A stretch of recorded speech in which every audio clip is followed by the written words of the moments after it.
नमस्कार, insider live देख रहे हैं आप और मैं हूं आपके साथ अमित झा। इन दिनों स्पाइन सर्जरी की जो समस्याएं हैं वो काफ़ी ज़्यादा है। इसी मुद्दे पे बात करने के लिए हमारे साथ महेश प्रसाद है जो कि इसके स्पेशलिस्ट हैं। सर, आजकल स्पाइन सर्जरी जो है लोगों को ऐसा लगता है कि कहीं बहुत ज़्यादा समस्या तो नहीं होगा इसमें। स्पाइन शब्द सुनने से ही लोग डर जाते हैं और समझते हैं कि स्पाइन का मतलब होता है कि अब मेरा ज़िंदगी नॉर्मल नहीं रहा। मैं इस माध्यम से आप लोगों के माध्यम से लोगों को अवेयर ये करना चाहता हूँ कि आज के दिनों में स्पाइन सर्जरी बहुत ही सुरक्षित, बहुत ही कारगर और बहुत ही रिजल्ट ओरिएंटेड हो गया है। तो स्पाइन सर्जरी जब भी किसी को समस्या हो तो घबराएं नहीं।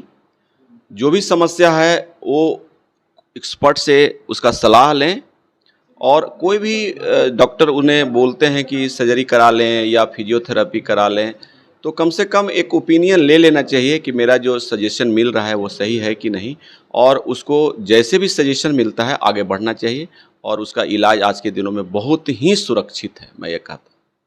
इसमें कितना एक्सपेंस लगता होगा, क्योंकि ये सर्जरी नाम सुन के बहुत लोग घबरा जाते हैं कि बहुत ज़्यादा एक्सपेंस लगता होगा इसमें। नहीं नहीं, बिल्कुल नहीं। आज के दिनों में स्पाइन की सर्जरी इतनी सिंप्लीफाई हो गई है, बहुत सारे इम्प्लांट जो मल्टीनेशनल कंपनी भी आ गए हैं जो एक रेट को घटाया है जो इम्प्लांट लगता है। फिर भी लेकिन चूँकि हम लोग के कंट्री के अंदर में जो क्वालिटी ऑफ मटेरियल है नहीं बनता है, जो इम्पोर्ट होता है, तो हम लोग स्पाइन के केसेस में वो नॉर्मल इम्प्लांट नहीं लगा पाते हैं। जिसका दो वजह है। एक तो है कि उसका जो क्वालिटी ऑफ इम्प्लांट है वो मैच नहीं करता है, और कभी भी भविष्य में अगर एमआरआई कराना पड़े तो अगर हम लोग स्टील का इम्प्लांट लगाएंगे तो फिर एमआरआई नहीं करा सकते, क्योंकि वो एमआरआई कंफर्टेबल इम्प्लांट नहीं होता है। तो हम लोग वैसे ही इम्प्लांट लगाते हैं जिसमें एमआरआई भी किया जा सकता है, तो जिसके वजह से थोड़ी उसकी कॉस्ट आती है। फिर भी ओवरऑल हम लोग इस बात को बोलेंगे कि अगर स्पाइन सर्जरी करानी है तो ऑन एन एवरेज आपको लगभग 2 से 2.5 लाख रुपये की खर्च आती है। लेकिन हमेशा हर चीज़ में सर्जरी नहीं करानी होती है।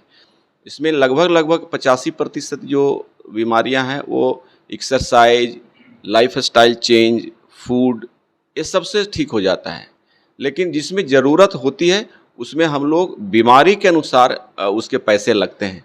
कोई ऑपरेशन 1 लाख के अंदर भी हो सकता है, कोई ऑपरेशन 1.5 लाख के आसपास होता है, लेकिन ऑन एन एवरेज हमने बताया कि लगभग 2.5 लाख रुपया का एक्सपेंस आ सकता है, उससे ज़्यादा नहीं जाएगा।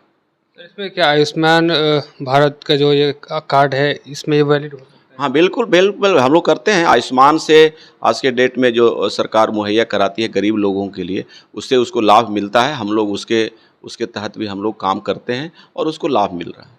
तो इससे बचने का क्या उपाय है?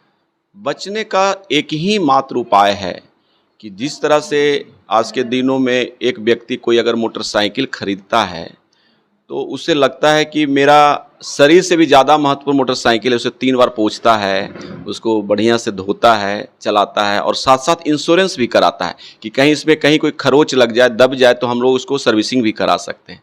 और अपने शरीर के लिए कुछ भी नहीं करता है। तो मेरा मानना है कि सबसे पहले आप अपने शरीर का सुरक्षा के लिए, शरीर का स्वस्थ रहने के लिए आपको जो कर बताने जा रहा हूँ उस पर ध्यान दें। सबसे पहला, आप पौष्टिक आहार लें।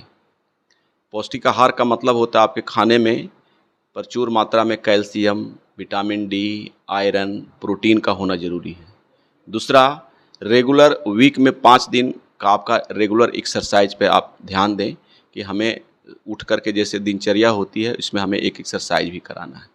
आप थोड़ा आउटफील्ड में सन रेज में भी रहें जिससे कि नेचुरल विटामिन डी मिल सके। और ऐसे आज के डेटों में जो ऑफिस में काम करते हैं, जिसमें लैपटॉप पर बहुत ज़्यादा काम करते हैं, स्टूडेंट पढ़ते हैं, उसमें बैड पोस्चर की वजह से ज़्यादा प्रॉब्लम हो रहा है आज के कमर में। तो उसको अपने पोस्चर को प्रॉपर चेयर, टेबल पर जहाँ बैठते हैं उसका पोजिशनिंग कर लें तो हम समझते हैं कि इसमें बीमारियों से बचा जा सकता है। सर, और इसका कुछ और उपाय जिससे मतलब हो सकता है कि खाने में जो सामान यूज़ कर सकते हैं, तो हो सकता है कि आजकल खाने पीने की वजह से भी ज़्यादा लोग परेशानी होता है, तो ऐसे में वो कैसे बचेंगे? आज खाने पीने से जो आज के एक चीज़ हम लोग देखते हैं जो हम लोग के समय पर चला नहीं था, फास्ट फूड का फैशन आया है जिसमें पिज़्ज़ा, बर्गर और बहुत सारी चीज़ें उतना हम लोग जानते भी नहीं हैं, लेकिन आज के यंगस्टर जो है उसे बहुत फैसिनेट करते हैं।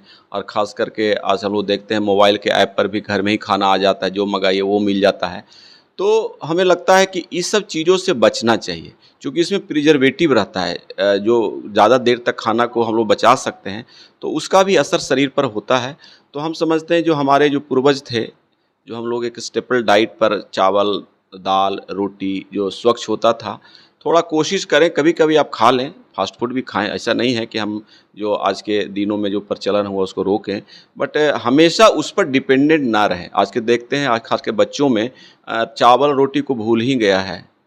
दिन भर पूरे सप्ताह में कभी न कभी कुछ न कुछ, कभी मैगी, कभी बर्गर, पिज़्ज़ा, इस तरह के बहुत सारे आइटम मंगा खाते हैं। उसको थोड़ा-सा रोक लगाना चाहिए और हमेशा शुद्ध खाना पर ध्यान देना चाहिए। सर, आपके हॉस्पिटल आस्थालोक में इसमें कैसे क्या व्यवस्था है?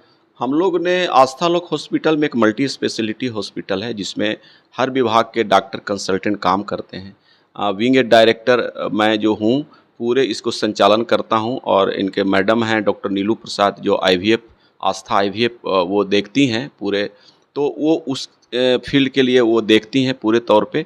और हम लोग का सबसे जो मेन उद्देश्य है इस अस्पताल का, जो वैसे गरीब व्यक्ति जिसको ज़रूरत है और जो कहीं भी इलाज कराए हैं, प्रॉब्लम हुआ है, सैटिस्फाइड नहीं हैं, तो एक बार हम लोग उस तरह की व्यवस्था किए हैं कि उसको अवेयरनेस का प्रोग्राम भी करते रहते हैं कि आप कम से कम इस बात को सीखें। और इसके साथ-साथ हम लोग एक गरीब व्यक्ति के लिए हम लोग सप्ताह में 1 दिन, शनिवार के दिन, उसको हम लोग फ्री ऑफ कॉस्ट ट्रीटमेंट देते हैं। कम से कम उसे बिना पैसे का परामर्श तो मिल सकता है कि सर हमें क्या करना चाहिए। और हम लोग उसके लिए बहुत सारे जो अनुदान होते हैं सरकार की तरफ से, जिससे आयुष्मान का भी होता है, या मुख्यमंत्री सहायता, चिकित्सा सहायता से भी उसको लाभ मिलता है, उसका भी हम लोग उसको मदद करते रहते हैं। और हर तरीके से जो पुअर पेशेंट है वो यहाँ आकर के इस बात को महसूस कर सकता है कि हमें क्या मिला। और पिछले हम लोग पटना के अंदर में लगभग 25 वर्षों से प्रैक्टिस करता हूँ, और मेरा उद्देश्य ही है कि यहाँ से जो वंचित लोग हैं, जो गरीब लोग हैं, उसको हम लोग कैसे सहायता कर सकते हैं। इसकी सारी व्यवस्था हमारे आस्थालोक में हर विभाग में, सारे सर्जरी, चाहे वो जनरल सर्जरी से रिलेटेड हो, लेप्रोस्कोपी से रिलेटेड हो, गायनी से रिलेटेड हो, न्यूरो सर्जरी से हो, और ऑर्थोपेडिक्स का पूरा विंग, आर्थ्रोस्कोपी जो स्पोर्ट्स इंजरी है, स्पाइन स्पेशली हम लोग करते हैं। तो हम समझते हैं कि इस पटना शहर के लिए, हर विभाग के लिए हम लोग उसकी समुचित व्यवस्था करते हैं, जो एक गरीब व्यक्ति भी यहाँ के इसका लाभ ले सकता है। तो आपने सुना, इनका कहना है साफ तौर पे कि अभी आप अगर स्पाइन सर्जरी से परेशान हैं, या फिर आपको ऐसा लगता है कि इसमें बहुत सारा पैसा लग सकता है इसके इलाज में, तो ऐसा घबराने की ज़रूरत नहीं। अब बहुत कम रुपयों के जो खर्च हैं उस पर आपका स्पाइन सर्जरी हो सकता है। उसके अलावा आयुष्मान भारत का जो हेल्थ कार्ड होता है उसके संबंधित भी आप उसे इस्तेमाल कर सकते हैं। फिलहाल इस खबर में इतना ही।